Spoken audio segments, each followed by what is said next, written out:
Hi everybody. Alright, this is our area of work today. So in that last video we wired up all the final wires to the panel switches, ignition, etc. And that white molex connector you see hanging down, that's all of those wires.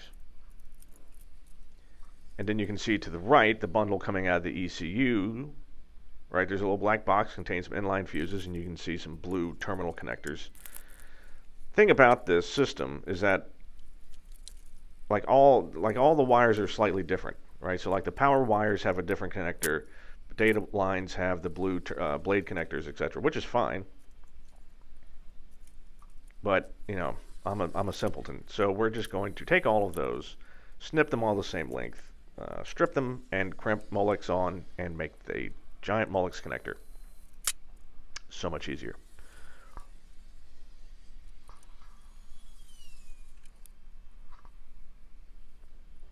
And yeah, let's see, what else, other special thing? Oh, yeah. So there is one.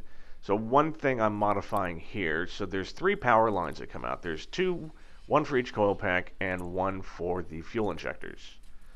So when you apply power to that, so when you, and the diagram shows all 3 of those hooked up to one 15 amp breaker.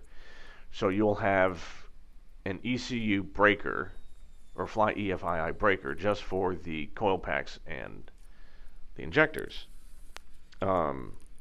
which I've done. But what I did was I combined all 3 wires. It's 3 18 gauge wires, and I hooked them into, basically spliced them into a 14 gauge, and that still fits into the molex pin.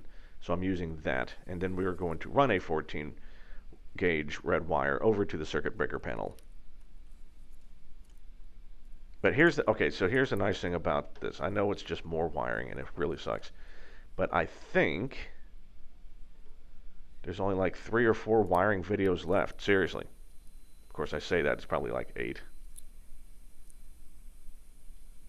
But we're getting close.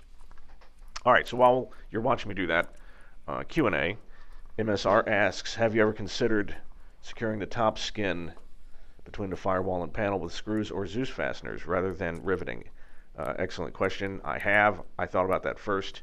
You can see all the holes up top. I mean, you could easily put nut plates right all along there and do some number 6. Problem is you have to goop that thing up with a Pro Seal everywhere. So if you wanted to have it removable, you would have to have like the best fitting, largest, biggest pain in the ass gasket of all time.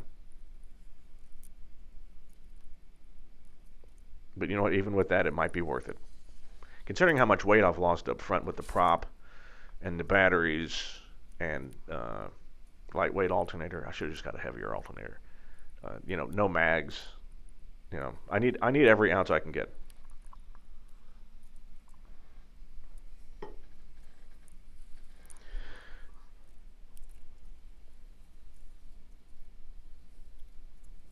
Okay, let's see what else we got. Oh, yeah, quick rant. To the dirty, rotten, hoarding bastard who uses our airport as a dump, go f off.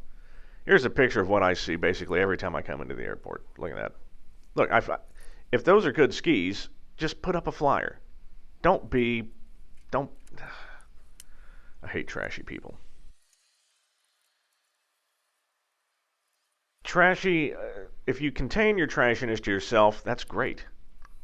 That's fine. It's when you spread it out to the other human beings. That's when it pisses me off. Keep that shit to yourself.